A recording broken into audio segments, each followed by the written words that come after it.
Hello everyone and welcome to the One Stop Co-op Shop. This is Colin and today I am so excited to play my favorite planet so far, Strannos. This is the 5 out of the 6 planets that are available right now. So far, Chad and Sophia have survived the fungal jungle at Winora. They've survived the electrical storm at Gracchus.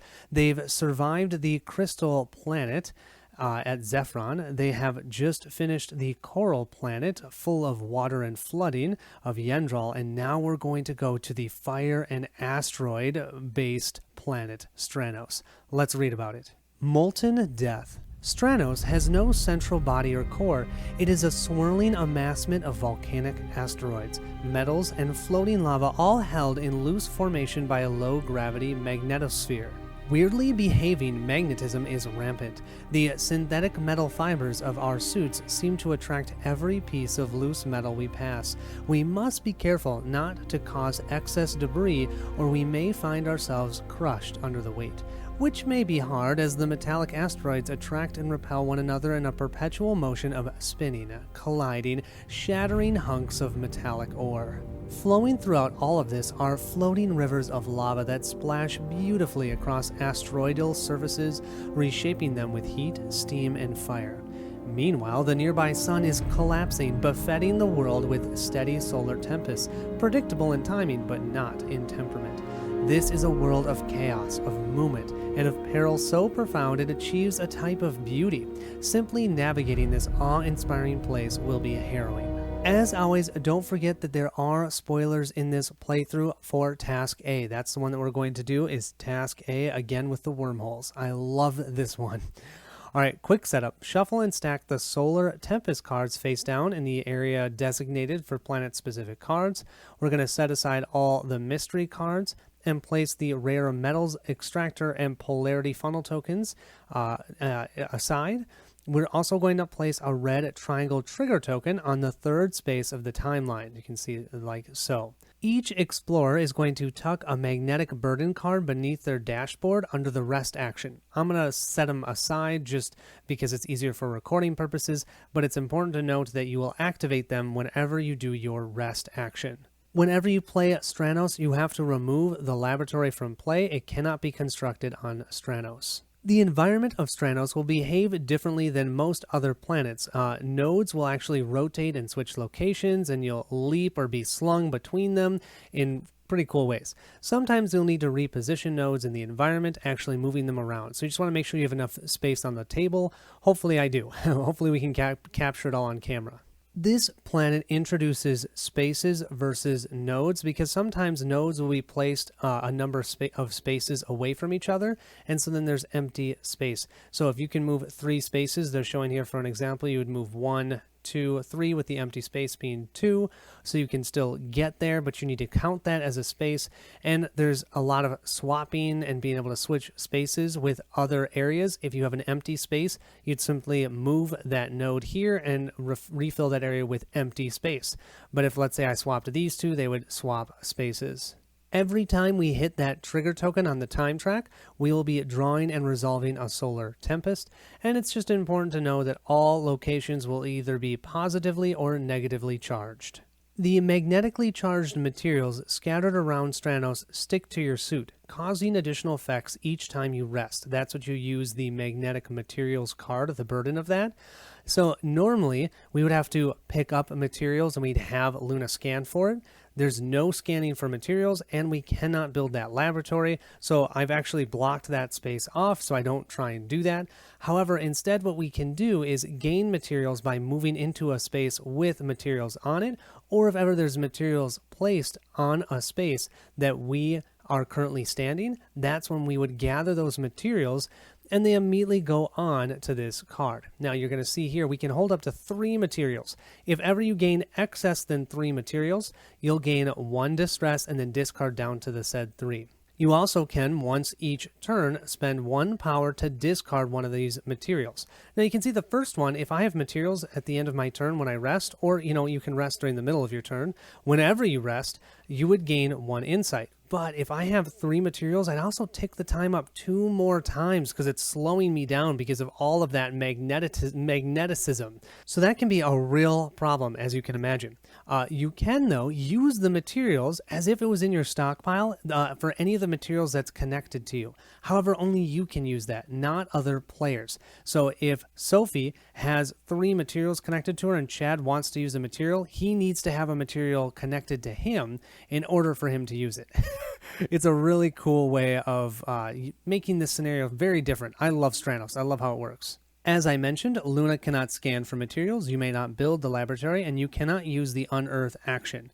Instead, materials will be added to nodes and acquired through other effects. Again, with the wormholes, look, wormholes started it.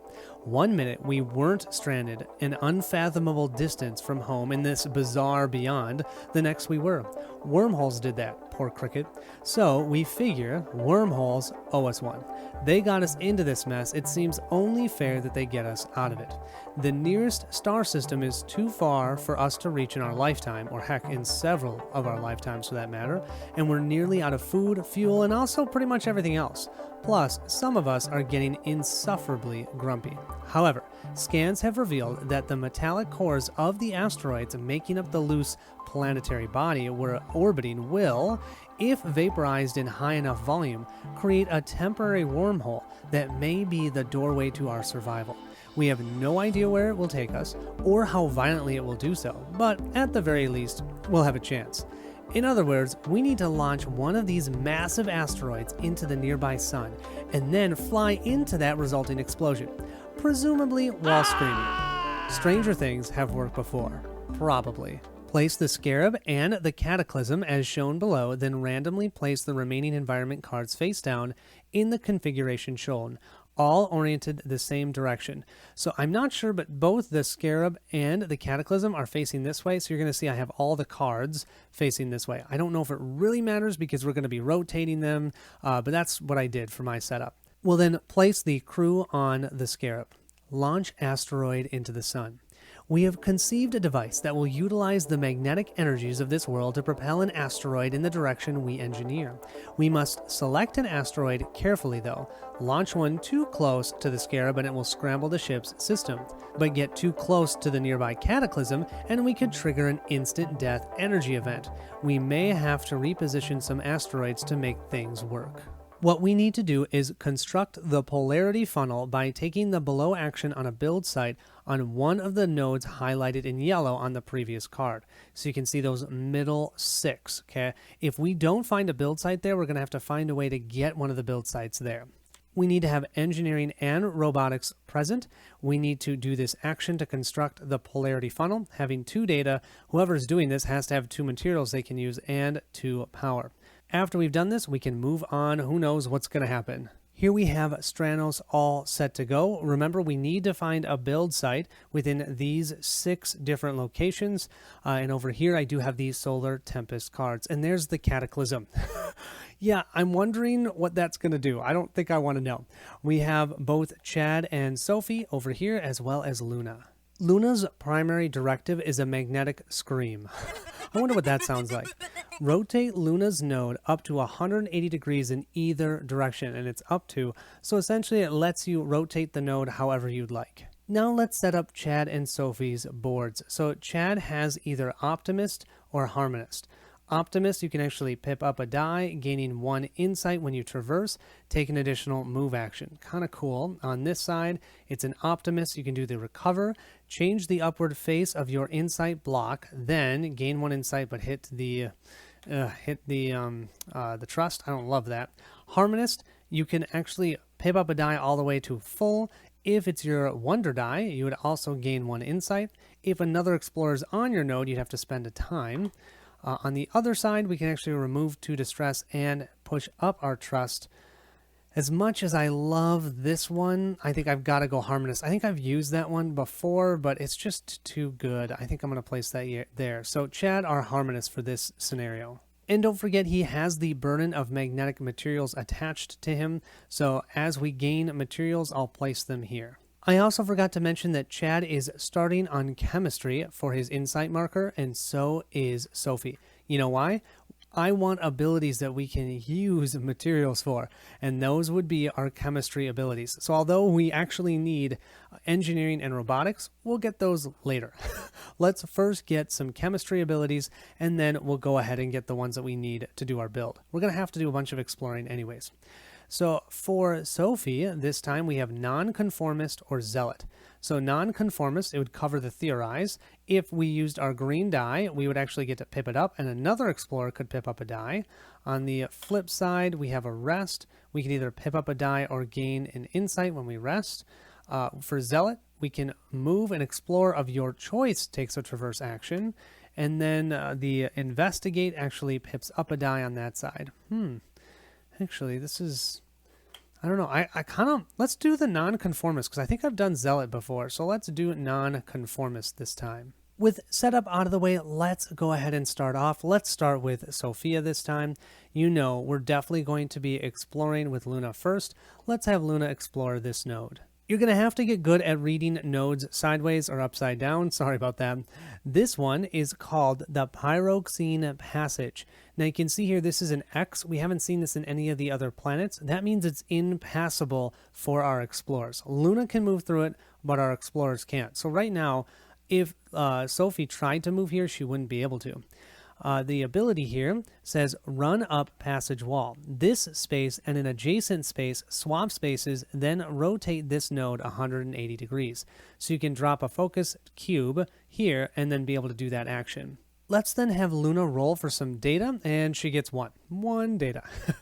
Okay, so I've got a couple options. I could use that magnetic scream to rotate this, or I could just take a chance with another one of these tiles and have Sophie try and move. And I think that's what I'm going to do. I'm actually going to have her try and move to this tile. Well, what do you know? We have the Lava Expressway, and I love this name, Go With The Flow.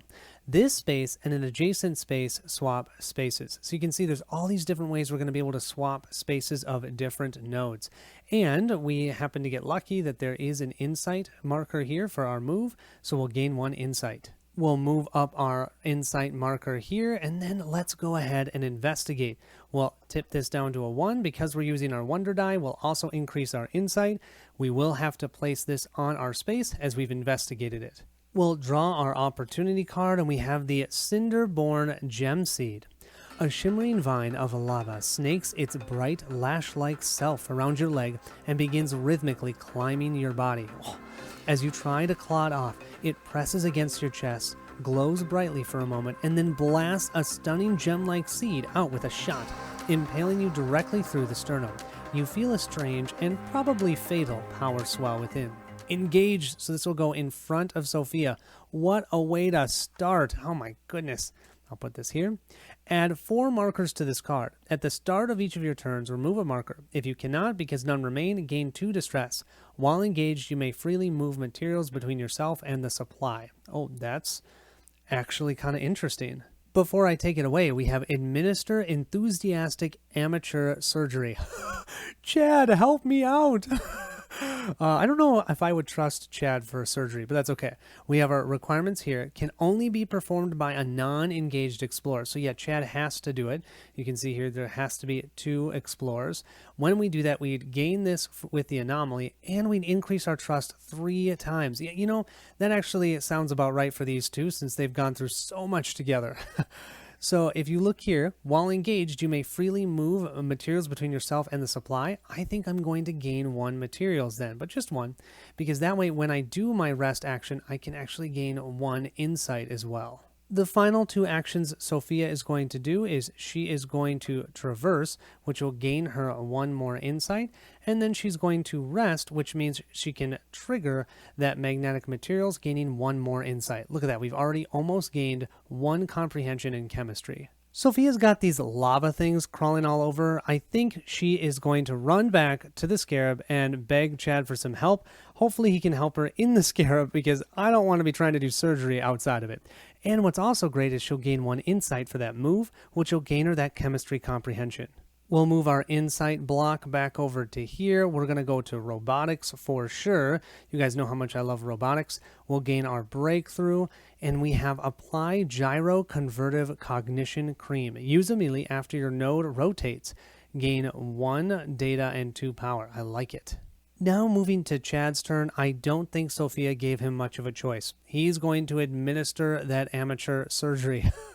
That means we'll gain this gem seed and we'll increase trust 3 times. Well, we're already at high trust, so that means we can pip up 2, 4, 6 dice. That means all of our dice can pip up by 1. Chad will pip all 3 of these up, and Sophie will pip all of these 3 up. And I've got to say, although we didn't gain any insight for this, that is a pretty awesome benefit for gaining this discovery. We're also going to get an anomaly for it too.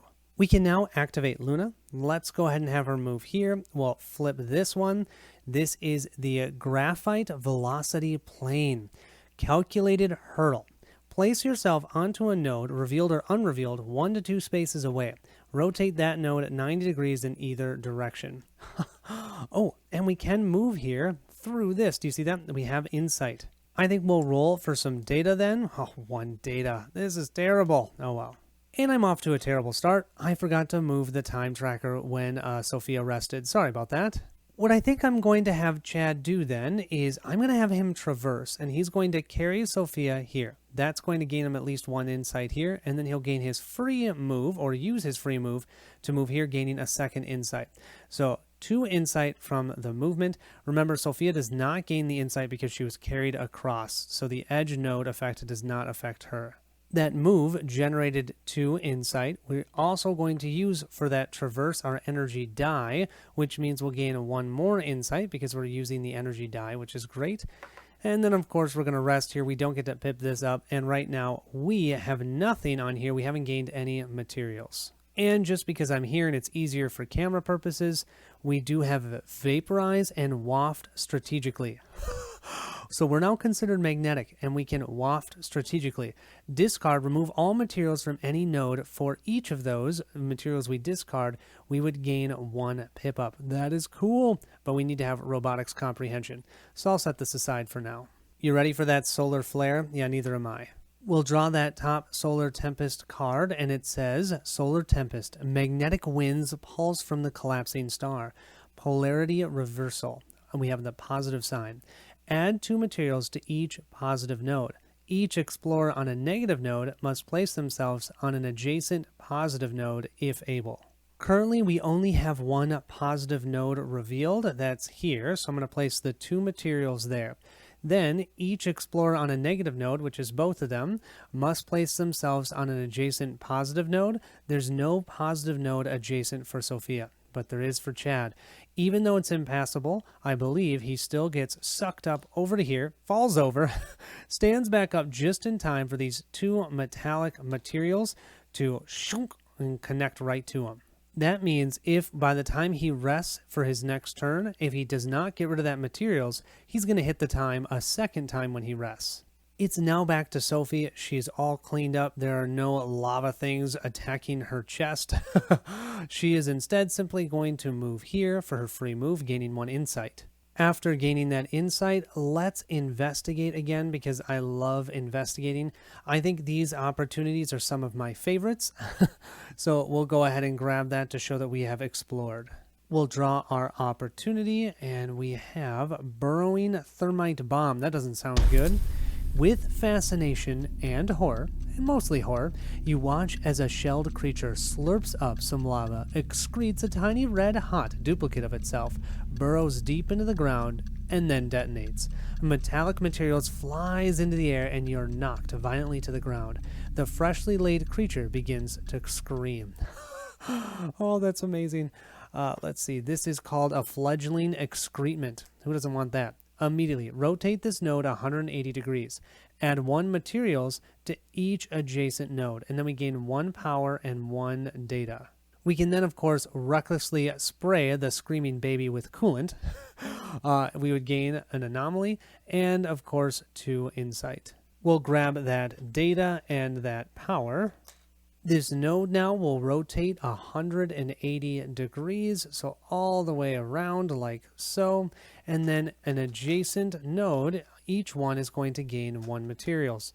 And unfortunately that means Chad is immediately going to gain his 3rd materials. I know this means I'm likely losing out on the insight, but I can use this immediately after my node rotates, which it just did. I'm going to apply some gyro conservative cognition cream just all over Sophia.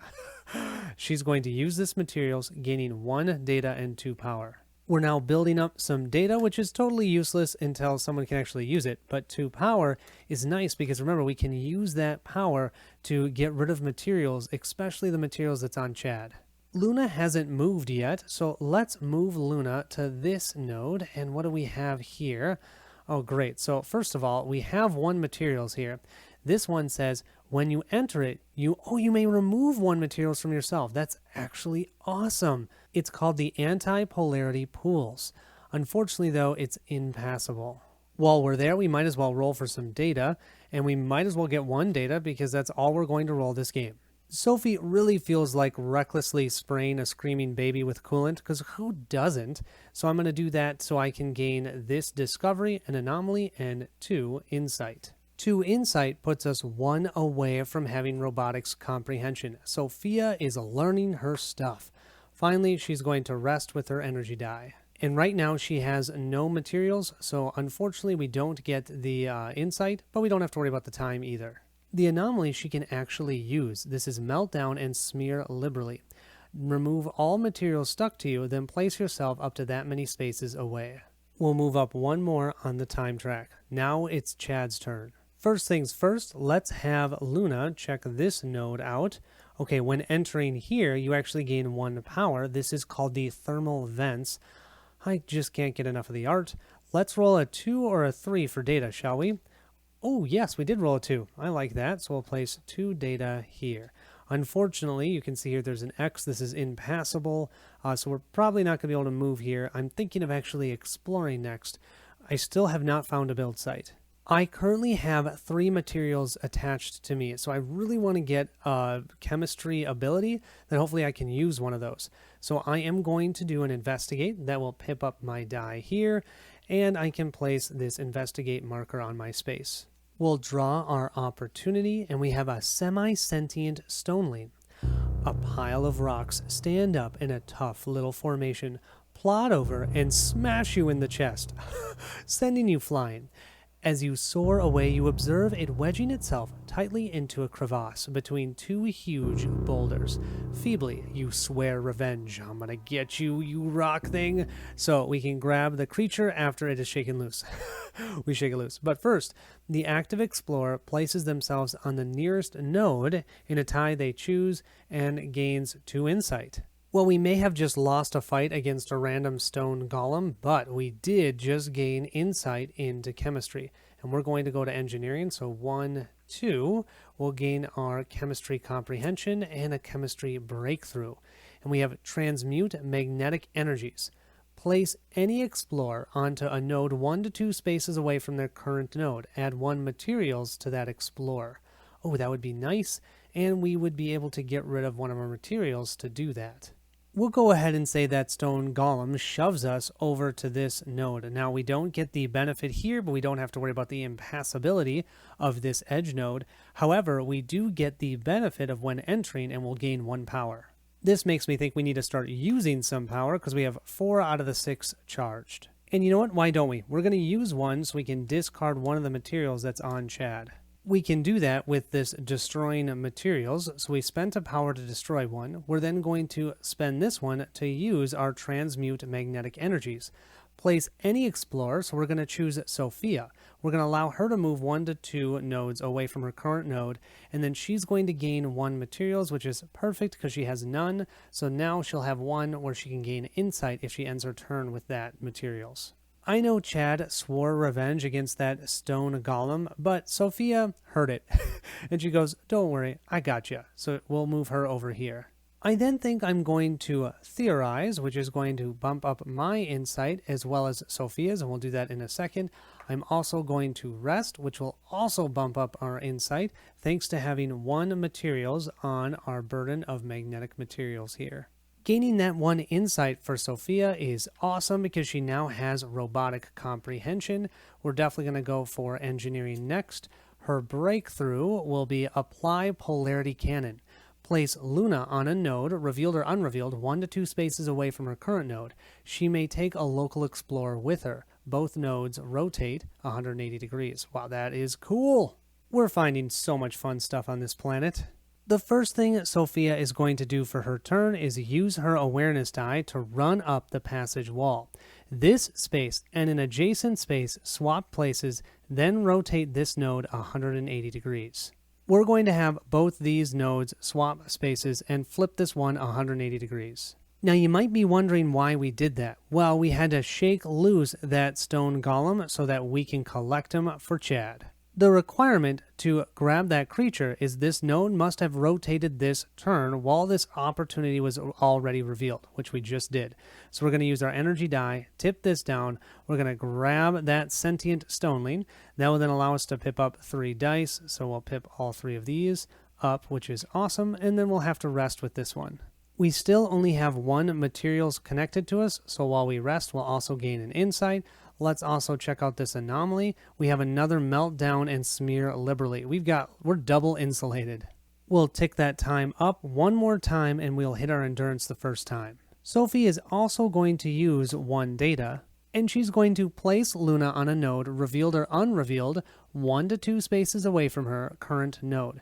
She may take a local explorer with her, and both nodes are going to rotate 180 degrees. We need to find that blasted build site. So we're going to choose this one, of course, because that's the one that they're on. It has to rotate 180 degrees, so we'll flip it around like so. We're going to have Luna take Chad with her.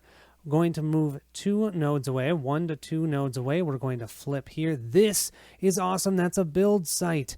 However, when entering here, you gain 1 materials, so that means Chad has a second materials. I need to not forget that this location also needs to rotate 180 degrees. Unfortunately, that doesn't help us. In order to get this way, it's still impassable. We haven't moved Luna yet. I do actually think before I do that, I'm going to roll for data here. We'll place our regular 1 data, and then we'll move Luna here. Come on, be another build site. It is another build site. Awesome, and that build site is in the right location. So now all we need to do is build that polarity funnel. Chad knows that we need to build that funnel, but you know what he wants to do more? He wants to investigate. I love investigating on this planet. We're going to pip up our insight by 1. We'll place one of these markers on our tile, and let's see what we found. We'll flip our next opportunity, and we have the orb. You snap out of a strange reverie. How long have you been standing here? The ground is perfectly smooth, and you're surrounded by absolute silence. At your feet, a sphere. You feel comfortable with it, as if you've known it your whole life. Maybe you have. How funny that you should find it here. Immediately increase our trust. That's awesome. Our trust is at high, so that means we get to pip up 2 dice.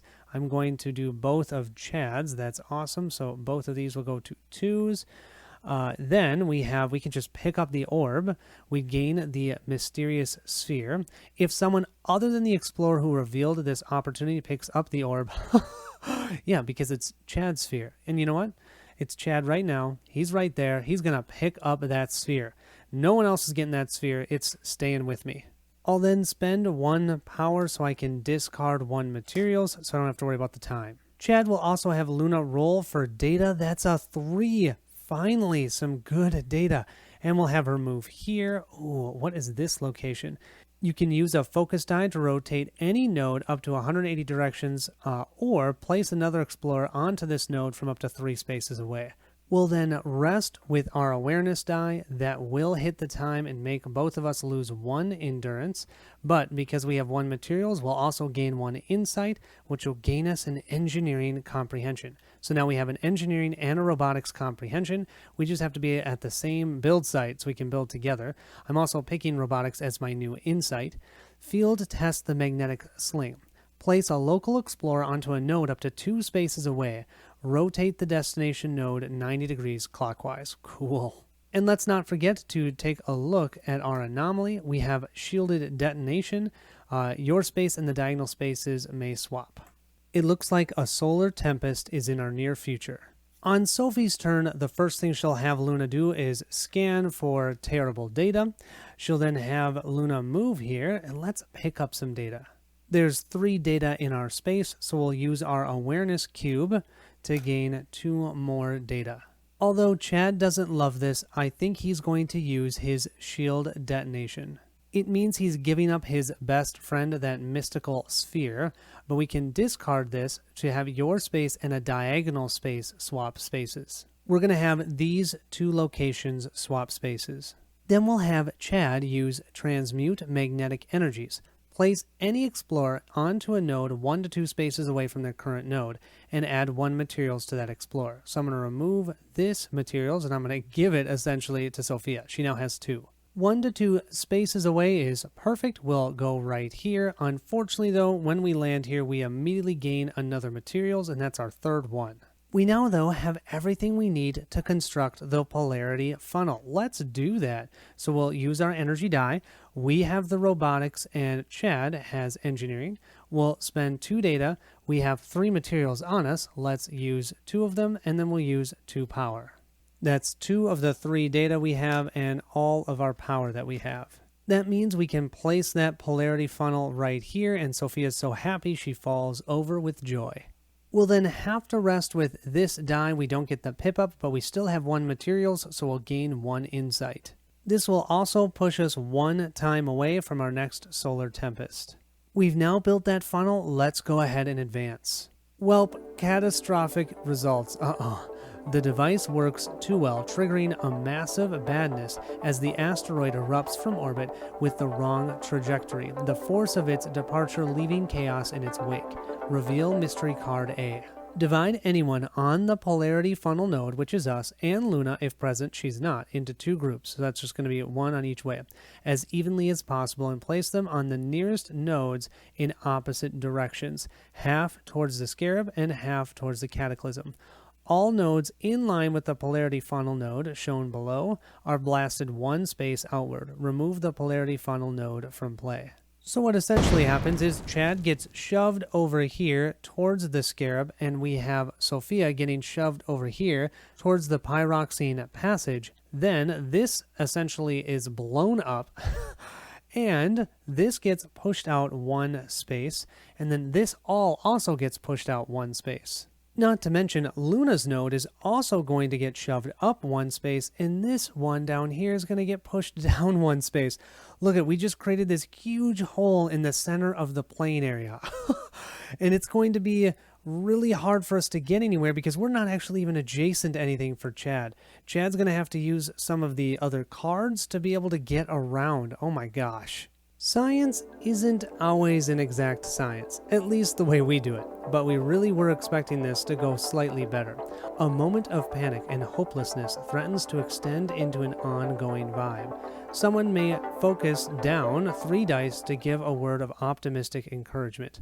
And I think that's going to be Chad. So Chad's over there, but he's got a 3, 2, and a 3. He's going to say, you know what? We got this. We're okay. We can still communicate.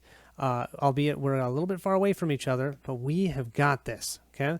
Otherwise, we'd have to hit our trust twice. I don't really want to do that. So how are we going to correct the current situation? The launched asteroid is careening off course. We gather our senses and make a plan to establish a data connection to the device to recalibrate. Get the workshop built and take the below action there. We need to have 2 robotics abilities, pip down a die twice, at the workshop, 3 data and 3 power. Oof. We're now back to Chad's turn, and the one thing is he's in a pretty safe space for that solar tempest, so I actually think we're going to start with our rest. We don't have any materials right now, so we won't have any effect for this other than hitting the time. That will of course mean our solar tempest will activate. We'll draw that top card, and it says Solar Tempest. Magnetic winds pulse from the collapsing star. Polarity reversal. Add 2 materials to each negative node. Each explorer on a positive node, so Sophia is on a positive node, must place themselves on an adjacent negative node if able. We have negative nodes here and here, so 2 for each of those. We have a negative node here and a negative node way over here. You can kind of see that. Fortunately for Sophia, she's actually surrounded by all unexplored tiles, so I don't know, or nodes, so I don't know which ones are negative or positive, so I don't think she has to move. She's just going to be able to stay here.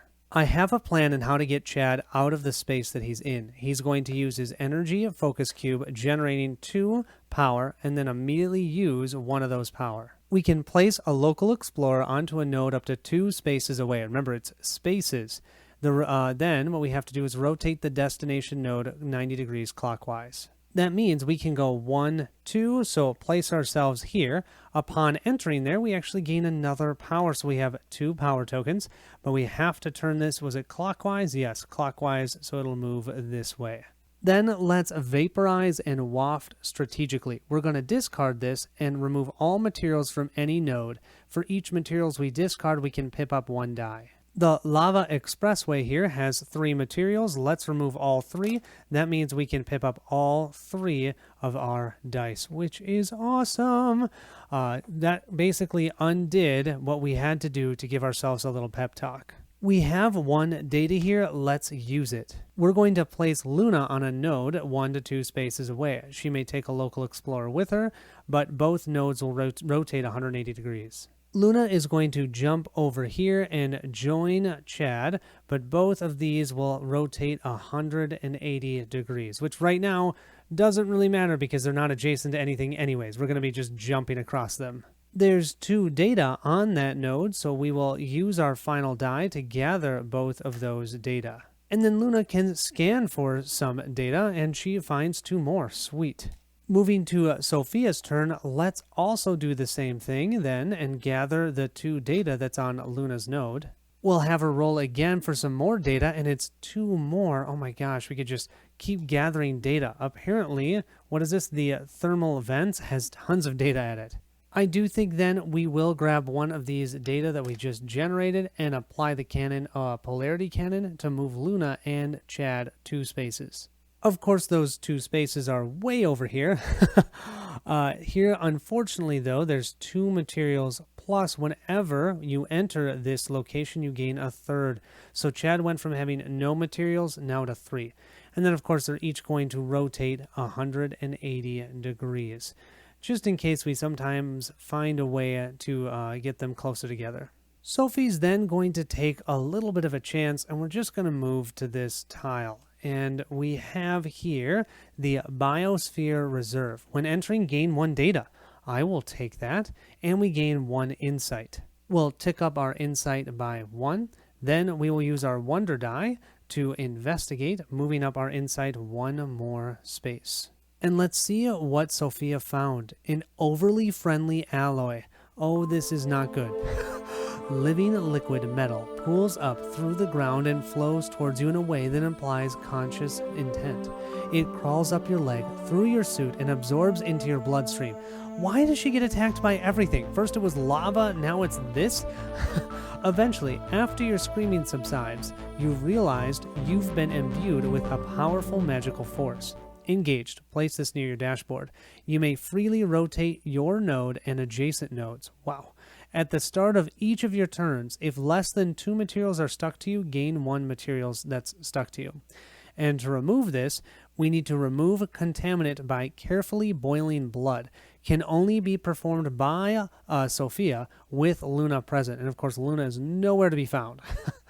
Well, I think it's safe to say that Chad will transmute magnetic energies. He's going to have to place this materials onto Sophie, but then that will allow Sophie to move 1 to 2 spaces. This actually will cause us to reveal a new node because I'm going to reveal this one. We have a metallic forest. Now here you can actually acquire a discovery simply by placing a die there. That's awesome. And you know what? Let's have some fun. I'm going to freely rotate, which is amazing, this one and this one, like so. That's awesome. And then since I did that, I can apply that gyro conservative cognition cream, spending 1 materials, gaining 1 data, and 2 power. The combos in this game is just too much fun. Look at all of that data we have. It's kind of ridiculous. Sophie will then take a breather and rest. She has 1 materials. That means she'll gain 1 insight.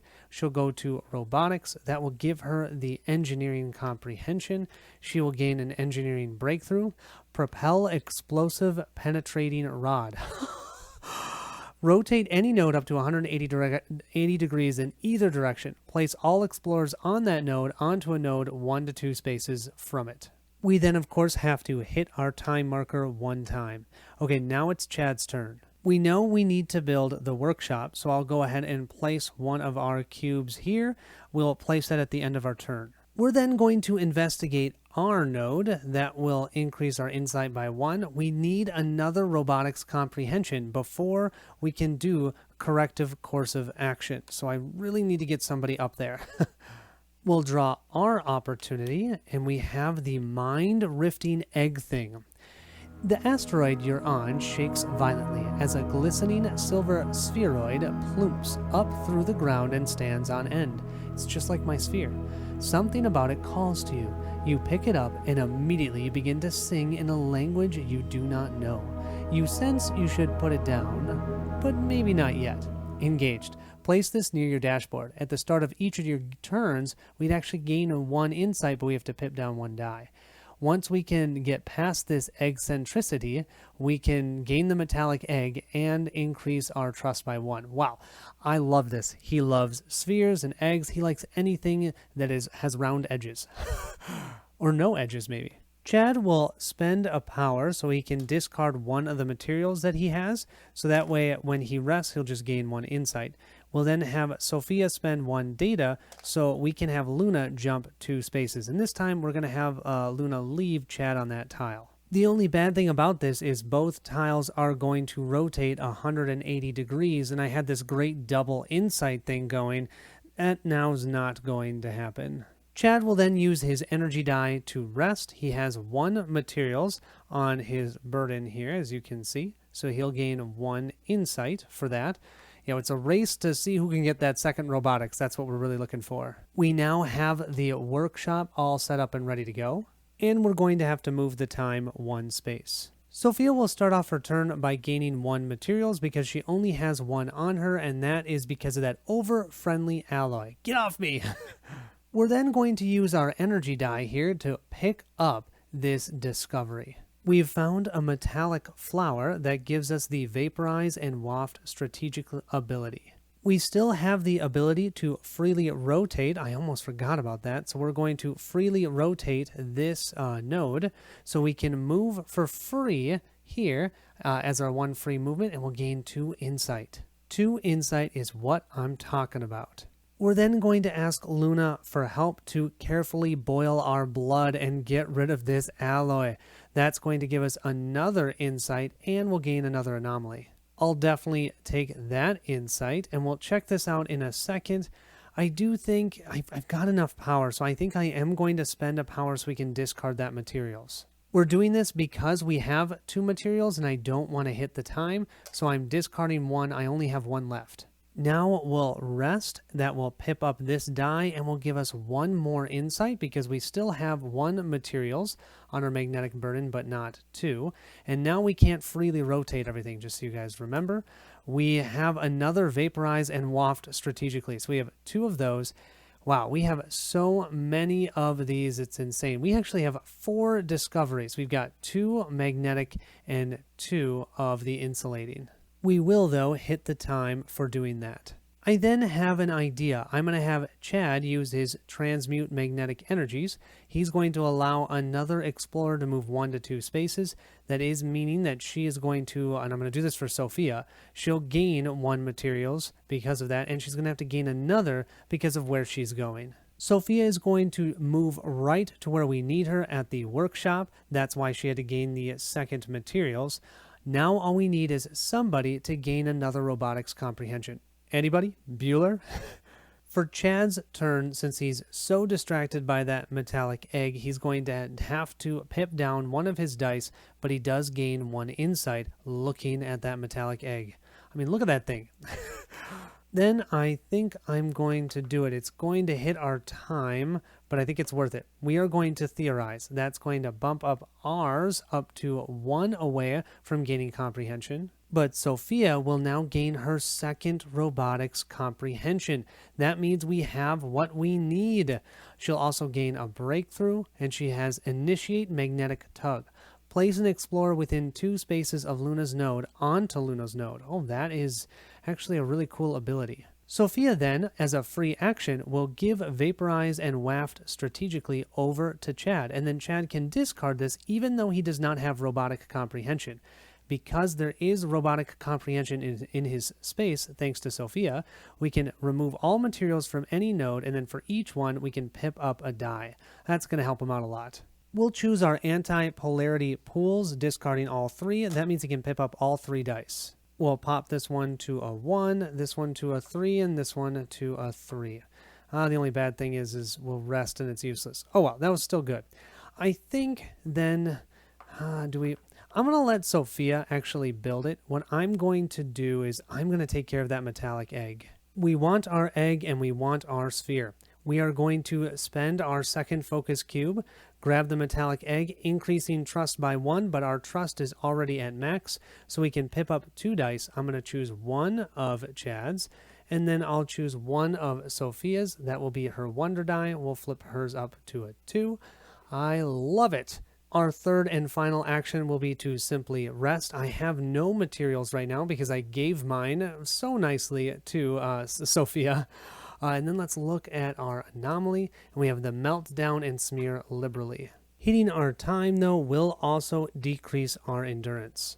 That'll move us down 1. We're still actually doing pretty good, though. For Sophie's turn, the first thing we'll do is use a power so we can discard 1 materials. We still have 2 on us. We're then going to use our energy cube to then place 2 more here. We now have the 3 power and the 3 data we need. I'm going to discard them now just so you see that.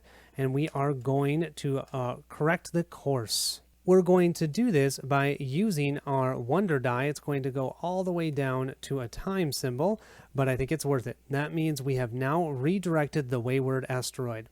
Don't ask how we actually did it, with some robotics and some work at the workshop. Our third and final action, we are going to rest, but unfortunately we have 2 materials this time.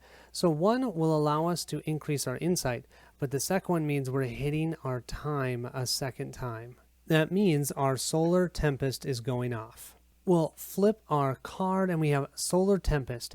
Magnetic winds pulse from the collapsing star. Add 2 materials to each negative node, and that's right where we're standing. The 2 materials we place here, we can decide which of the explorers will gain it, so long as one doesn't go way over and then we don't spread it evenly out. We have to make sure to place up to the maximum of each player's magnetism that they can have, so 3 each, and then any excess we can pick 1 explorer to then gain the distress. So both of those will go on to Chad. We also have 2 here. We have 2 more way down here because it's another negatively charged tile or node. Here's another one, and there's another one. At least we've completed this. Let's flip it.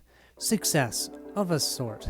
It works. The asteroid rockets into the sun, triggering a blisteringly bright explosion that resolves into a swirling, whirling storm of darkness and dust.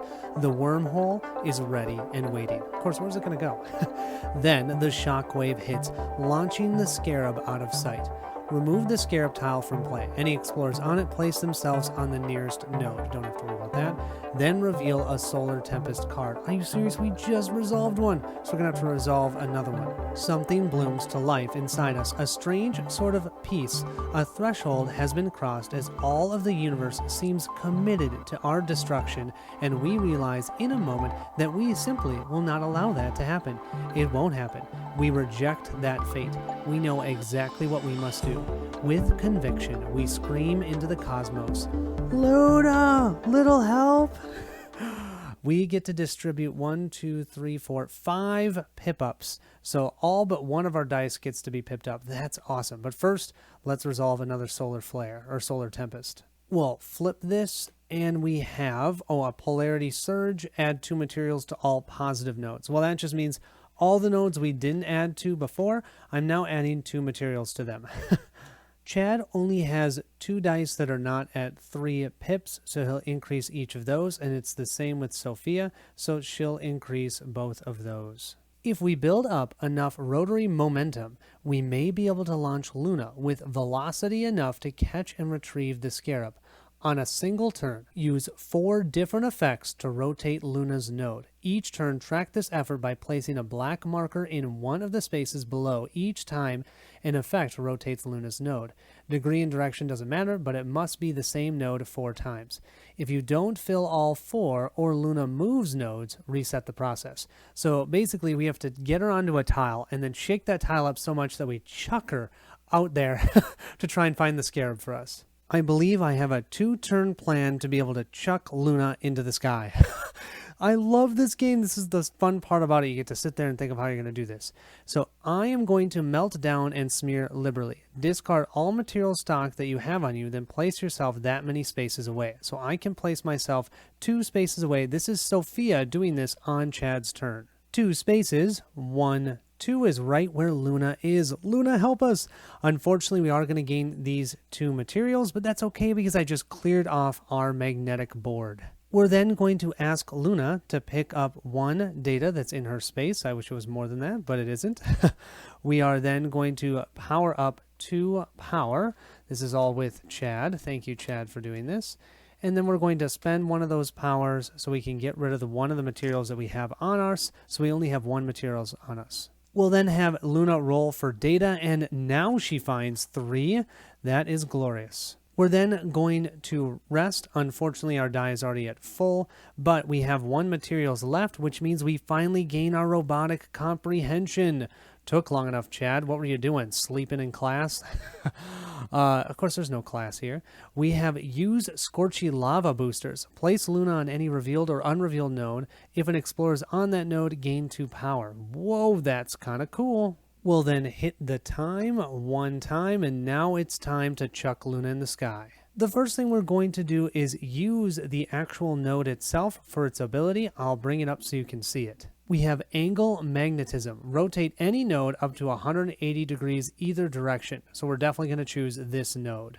We'll rotate it like so, and when we rotate it, we'll place 1 black cube here, and then we'll use one of the 2 materials that's stuck onto us to apply gyro convertive cognition cream and turn that into 1 data and 2 power. I will most certainly take that. 1 data and 2 beautiful power.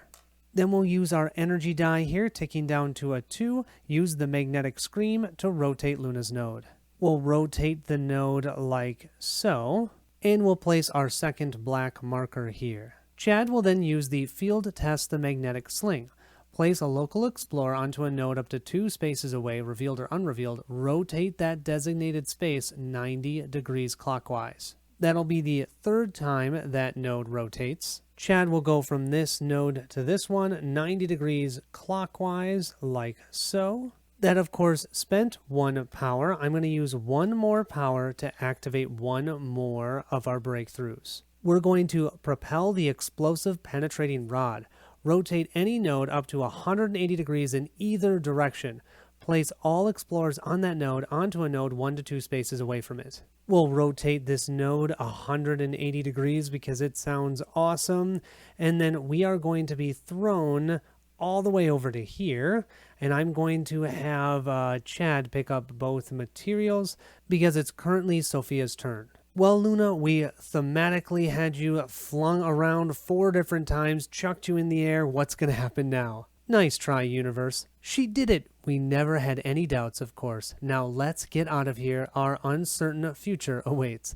Place the scarab tile with Luna on it as adjacent to the cataclysm as you can. If there are multiple options, pick the most favorable one, and then get everyone on the scarab. We'll place the scarab with Luna on it right here. She's all ready for us, ready to go into, wormhole. It may not be the best idea, but this just seems like too much fun. We are then going to transmute magnetic energies. We're going to give this materials to Sophia. It's her turn still, I believe. We're going to move her up to 2 spaces away because of that. Chad has helped Sophia, and we chucked her all the way over here, skipping this unrevealed node. We're going to land right here. This one has just an ability that we're not going to touch. I'm assuming it's for another scenario. We're then going to have Sophia discard her meltdown and smear liberally. Remove all materials stuck to you, then place yourself up to that many spaces away. Well, she has 2 materials on her. I'll discard that, and that means she's now at the scarab. We just need to get Chad over there. And actually, I think we can do it right now because this game is amazing. We are also going to have Chad melt down and smear liberally, so he can discard the 2 materials he has on himself to be able to move 2 spaces away. That means Chad will also shoot himself right over here. Then we're going to spend 1 of our 3 remaining data, and Luna, who is absolutely amazing, place an explorer within 2 spaces of Luna's node onto Luna's node. That means Chad gets pulled on to the scarab, and we have just survived. Now, I know I had the most time of, I think, any of the scenarios that we have played, and yet I've had the most fun on this one. And I think the biggest reason is 2 things. 1, this is one of the first scenarios that you didn't need discoveries at all. You were just using the discoveries actually for their abilities, those anomalies. That's super fun. The one thing I haven't always loved is so many of the scenarios, I get the discoveries and I don't even look at the anomaly abilities because I just either need the keyword or I need to discard them for something. So this scenario was fun that I could actually use those, which is cool. And then I love the manipulation of the tiles or the nodes all over the board. And look at having this empty space, feeling like this is an actual asteroid with areas where you can't go, that there's no place for you to land, and things are moving around, and I love it. I have only played this task, but so far, just based on this task, I am pretty sure this will be my favorite planet. Now, I have 1 more to do. I'm going to play it with my wife this Friday, and then we'll do our final planet. I can't even say the name, Kaflos or something like that. We'll do our final planet, and that will conclude Chad and Sophia, or Sophie's adventures in Unsettled, at least for now. Makes me a little sad, actually, because I love them now. Thank you so much for watching. Hopefully Cricket had fun, too, sitting in that scarab. We'll go ahead and catch you at that next stop, and we'll see you in our final video.